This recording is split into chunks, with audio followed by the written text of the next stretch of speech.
नमस्कार, मैं हूं शुभी मिश्रा और आप देख रहे हैं न्यूज 18 का डिजिटल प्लेटफॉर्म।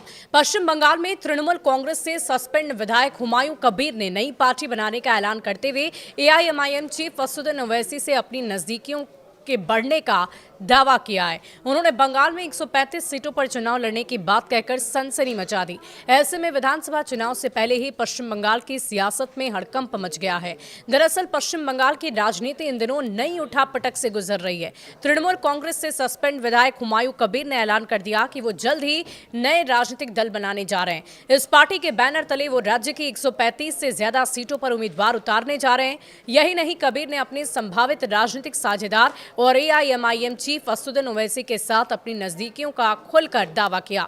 कबीर ने कहा कि उन्होंने एआईएमआईएम प्रमुख असदुद्दीन ओवैसी से बातचीत कर ली है। ओवैसी ने उनसे वादा किया है कि वो हैदराबाद के ओवैसी हैं तो वो बंगाल के ओवैसी हैं। उनके इस बयान ने बंगाल की सियासत की फिजा में जबरदस्त हलचल मचा दी है, क्योंकि मुस्लिम मतदाताओं के बीच टीएमसी का अब तक दबदबा कायम रहा है। हुमायूं कबीर ने यह दावा किया कि वो जल्द ही कोलकाता में नई पार्टी बनाएंगे और 22 दिसंबर को लाखों समर्थकों के साथ आधिकारिक तौर पर पार्टी की लॉन्चिंग करेंगे। उन्होंने दावा किया कि उनकी नई पार्टी मुस्लिम समाज के हित में काम करेगी और पश्चिम बंगाल की 135 से ज्यादा सीटों पर उम्मीदवार उतारने की तैयारी में है। उन्होंने कहा कि वो बंगाल चुनाव में गेम चेंजर बनने जा रहे हैं। तृणमूल कांग्रेस के मुस्लिम वोट बैंक पर उन्होंने सेंधमारी की बात कही।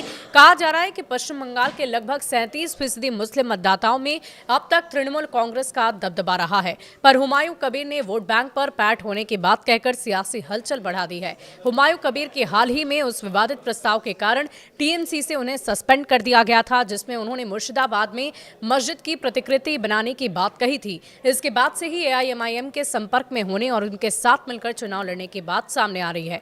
एआईएमआईएम और असदुद्दीन ओवैसी दोनों ने अभी तक इस साझेदारी पर कोई आधिकारिक टिप्पणी नहीं की। ओवैसी ने कहा था कि पश्चिम बंगाल में चुनाव लड़ने पर उन्होंने अब तक कोई फैसला नहीं लिया है। एआईएमआईएम ने 2021 के पश्चिम बंगाल चुनाव में 7 सीट पर उम्मीदवार उतारे, पर पार्टी 7 सीट पर हार गई। हालिया बिहार विधानसभा चुनाव में मिली जीत के बाद ओवैसी बेहतर नतीजों की उम्मीद कर रहे हैं।